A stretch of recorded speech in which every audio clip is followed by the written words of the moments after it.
Welcome back to Shovel Knight. Last time we defeated Plague Knight as well as got ourselves some fancy new armor, and we also beat some of those kickstarted original characters.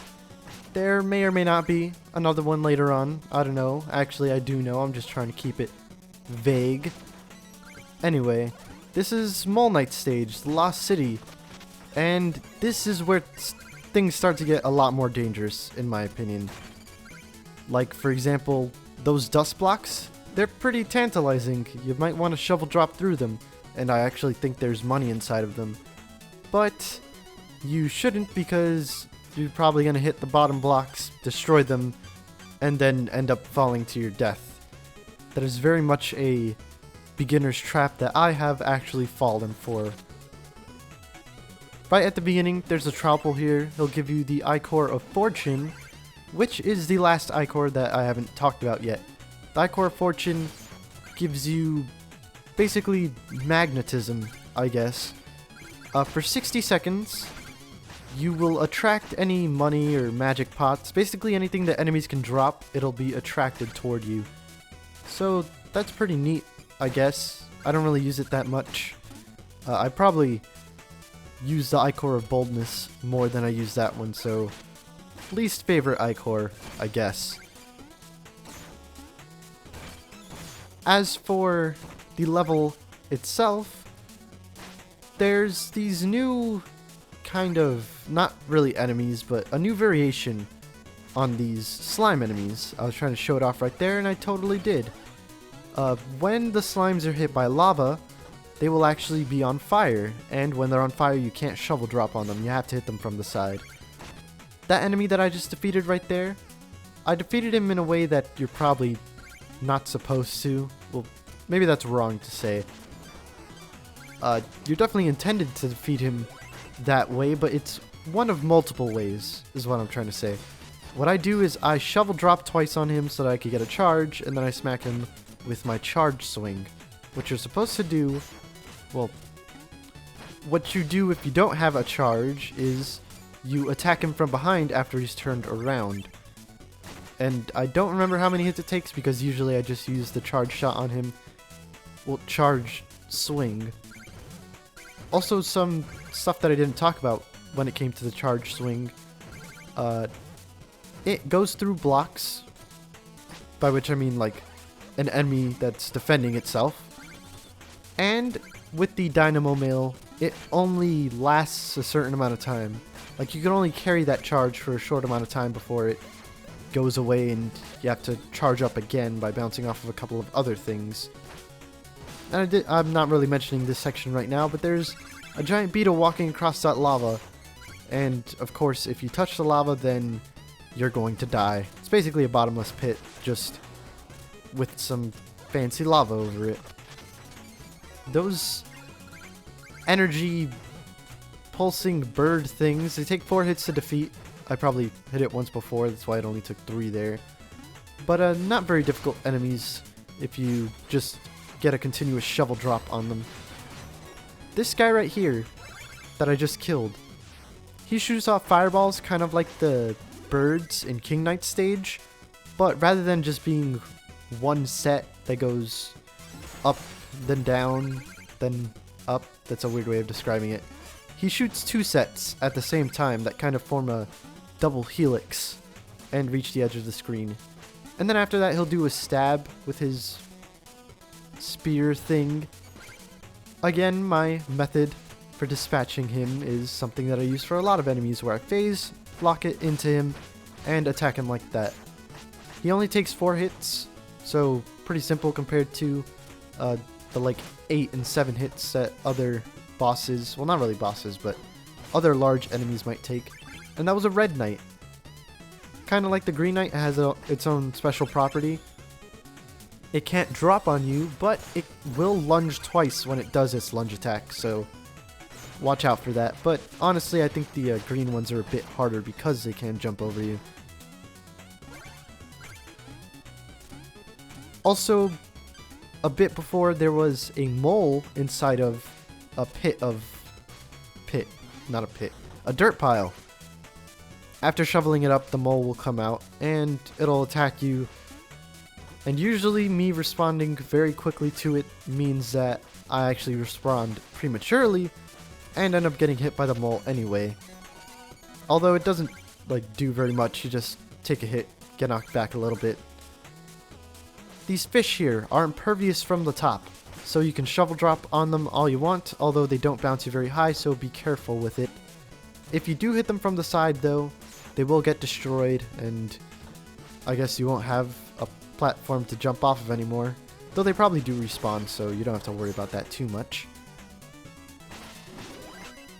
And as you can see, I'm actually gonna let that guy fall into the lava. I thought I was gonna do something else. Oh well. Now, we have special blocks that we were introduced to on that last screen, but I didn't make mention of them. They cause a chain reaction once you hit them. So I'm gonna hit this one right here, and all the blocks that are connected to it are going to fall and get destroyed. Don't shovel drop on them while you're on top of them because it'll destroy the ones below you. And also be careful when slashing things there, because if you end up slashing the block that you're on, then all the other blocks are going to disappear and you'll fall into the lava. Here we have Chester once more, and he gives another relic that I really like, the Dust Knuckles. The reason I like these is because you can stay in the air for a long time while using them. Basically, you press the the relic button, I guess, and you'll punch. If you come into contact with something that's breakable, then you'll punch right through it. For staying in the air for 4 seconds, you get the knuckle down feat, which I just got.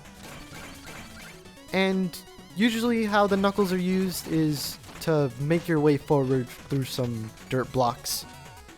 That's all they're really for. You shouldn't really use them against enemies because I think they do the same amount of damage as the shovel, but you're going to be kind of moving forward as you use them, so you'll end up inside of the enemy without any invincibility, so you'll just take some damage for no reason, really.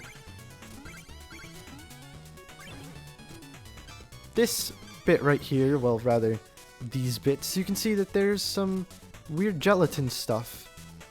And on the side, well, it's not happening right now, but it's about to happen. If the slimes touch the gelatin stuff, then they'll turn back into their regular slimy forms. They won't be on fire anymore. You can jump off of the jello, I guess, and also hit it around with your shovel. Jumping off of it will destroy it, but you'll get a very high jump. And if you shovel it into some lava, it'll turn that lava into, I guess, jello. So you can jump off of the lava. Although the lava will return to lava after a little while, so make sure that you're quick with your jumps. This part right here can get a bit difficult because what you have to do is you have to time a swing so that you hit the jello into the lava. And sometimes that might be a bit difficult because, well, when you're swinging to attack it, it might be falling down at the same time that you're going up, or you won't be able to hit it on the ground because you have to be very precise as you're hitting it. We can jump up above the screen here to have access to a secret area that has a music note. We need to shovel the goop into the lava so that we can bounce on it, just like with everywhere else. Basically just applying what you know again to make more progress. I said that slowly and weirdly. I don't know. And these stony dirt blocks I actually really like because of the dynamo mail. Because you're forced to hit them twice when you destroy them, that means that you'll be able to get a charge off of it if you're wearing the dynamo mail. And I'm trying to fish up the money. It was invisible, but I got 50 off of it. Like, it didn't look like I grabbed anything from below me, but it turns out that I did end up grabbing some money.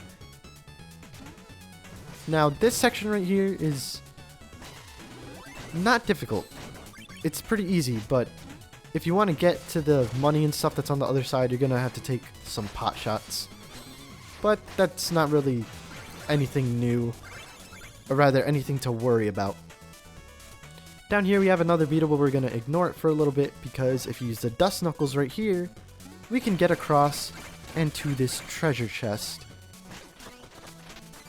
Now, this treasure chest, among some other ones, I think we saw one in Plague Knight stage as well. It actually has a lot more money than usual. For some reason. I don't know why it does, but it just kind of does.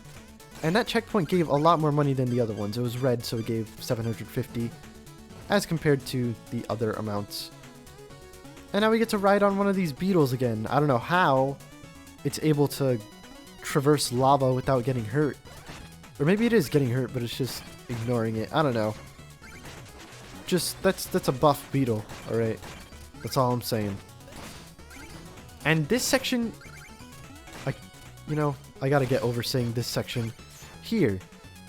It's very worrying because the beetle can't actually leave without you. It can go past, where you are currently, and that would mean that you don't have any platform to land on afterwards.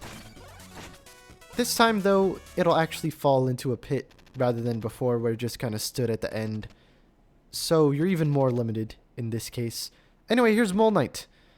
Mole Knight is probably the easiest knight of the Order of No Quarter, at least of the later few, like past Plague Knight, which, according to my little theory hypothesis thing, is where most players would stop playing because it got too hard for them.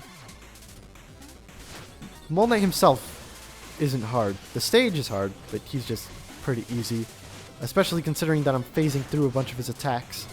He'll dig through the ground and shoot out from the sides of the walls. You could shovel drop onto him as he's shooting out. After a few, he will start going across the ground and sending out sparks. And after he does that, he will summon a bunch of blocks and then push them at you. You can destroy them in order to get past them, and that's pretty much the boss fight. We got halfway there for defeating 4 Knights of the Order of No Quarter. Although, we're not halfway done with the game. There's more than just the 8 Knights. So it's not really halfway. I mean, it's halfway to a goal, but not halfway to the goal, That's just my weird way of putting things. And it is very satisfying to be able to shovel up a shovel pit. What? No, pile. Why do I keep saying pit? To shovel up a pile without having to hit it 5 times, just doing it once. Anyway, we have another one of these enemy encounter kinds of things. Although, for some reason, even though it has enemies that are from Mole Knight stage, it has the same effect as Spectre Knight stage, where things go dark and you can't really see what's going on. There's a bunch of money to get though, so that's pretty nice. And there's a lot of bottomless pits where you can screw yourself, so kinda difficult, but not too bad in my opinion. I thought that was a pit, honestly, but thank goodness for these lightning flashes. I was gonna say something that was kinda spoilery, so I won't say it now.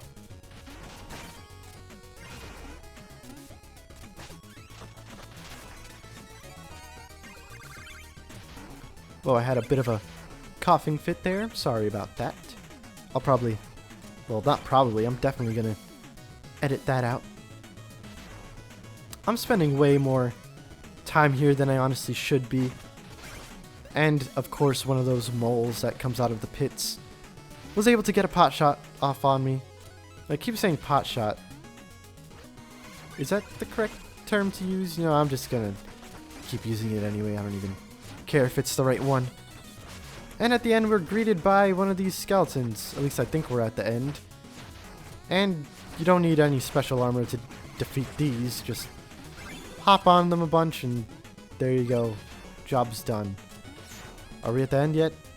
Thank goodness. Now we can actually get to an interesting stage. At least, I hope that we can. Yes, we can. I showed it off just a bit ago. This is the Knuckler's Quarry. It has the same aesthetic as the Mole Knight stage, but just like with an earlier stage that kind of replicated the planes and we had to use the phase locket, here we have to use the dust knuckles in order to get across various pits of lava and also bottomless pits. And again, I really like these kinds of stages. Just the fact that you have to like go over bottomless pits, essentially fly without actually flying. I just think it's so cool. And for some reason there's these plague acolytes, I guess you could call them, in this stage. So here's some Plague Knight for you, I guess. I wouldn't recommend using the dust knuckles here because you can actually destroy, well, not destroy things below you, but say you're standing at the edge of one of these, like below, slightly below it, and you punch across, you're probably gonna fall into a bottomless pit, so don't do that. And here we have even more challenging challenges where we need to use the dust knuckles and then hop off of a bubble and then use the dust knuckles some more. Like, that's pretty neat. Now we need to use the dust knuckles and not shovel drop because we'll destroy the platform below us. Although I think if you do shovel drop, there might be some money inside of there if you're skilled enough to be able to start dust knuckling again. I don't know. I'm not brave enough to try that. But that's the end of this stage, and quite a fun one it was. Since we're heading back to the town and I'm gonna turn in my music notes, I guess there's something I can talk about. I think there's 2 music notes usually in every level. Some of them might have more, but and of course the ones that the levels that require relics require, well, not require, but have only 1 in them, and it's at the very end in that treasure chest. But most stages only have 2, the theme for the stage and then the theme for the boss. And the boss theme is kind of like a remix theme of the stage, which I find is very cool. I don't know. It's like a, you know, a boss variant. And I've been able to listen to the music more thanks to me let's playing this game, because this is in post, and usually when I'm playing a game by myself, I usually have my headphones on, kind of listening to something else, so I don't really get to listen to the music, which is a crime because the music is good. Anyway, next time we'll be heading to, I guess, Treasure Knight stage, the Iron Whale.